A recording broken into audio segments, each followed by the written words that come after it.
Zane's back at the big map to talk about the cold snap that we're in for here. Unfortunately, yeah. Good things come to an end usually this time of year, Todd. They don't last for long. The warmth today, it's gone as we head towards tomorrow. The breeze will pick up tomorrow. That'll be the most noticeable thing here for your Monday. Guess what? We've also added a slight chance of snow to the forecast here, too. That's one of the changes since yesterday's data.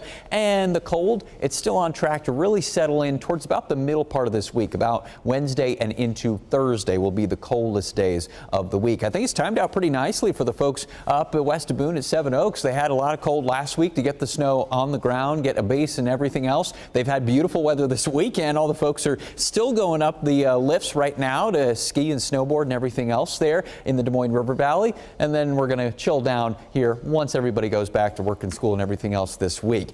52 degrees right now up at the Boone Airport, just down the road, down Highway 30 from those slopes right now. It's a little bit of a breeze we've had at times today, too, and that's what still helped us keep those temperatures up.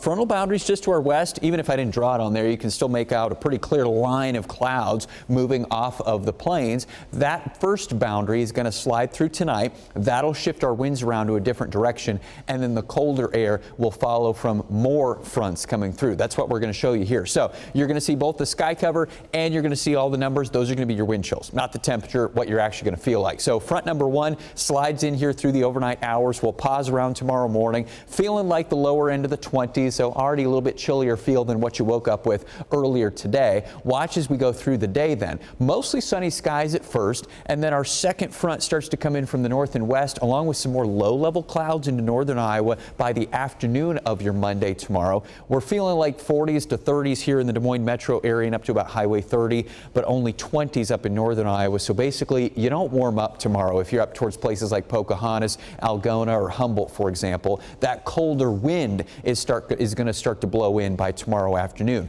We're looking at gusts probably in the 30-mile-per-hour range, maybe some 35-mile-per-hour gusts in the northern part of the state. And then we'll continue to see that cold start to work in here as we go past that frontal passage tomorrow night and then into the day on Tuesday. Look at these wind chills.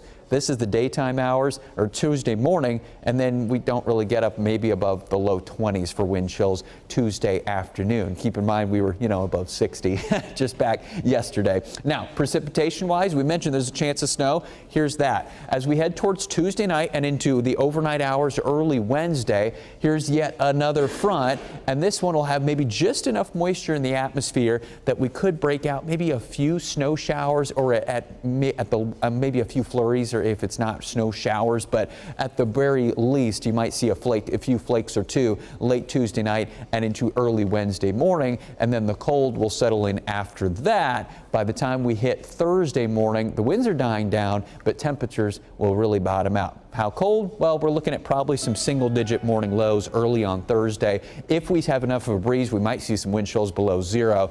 And then look at the rest of the week. We start to jump back up. By the time we hit Friday, we're back above freezing. We're looking at some 40s this weekend. That pattern change will come with the chance of maybe some precipitation. Depends exactly what time of day, will matter what type, but more likely than not, a few rain showers are possible this coming weekend.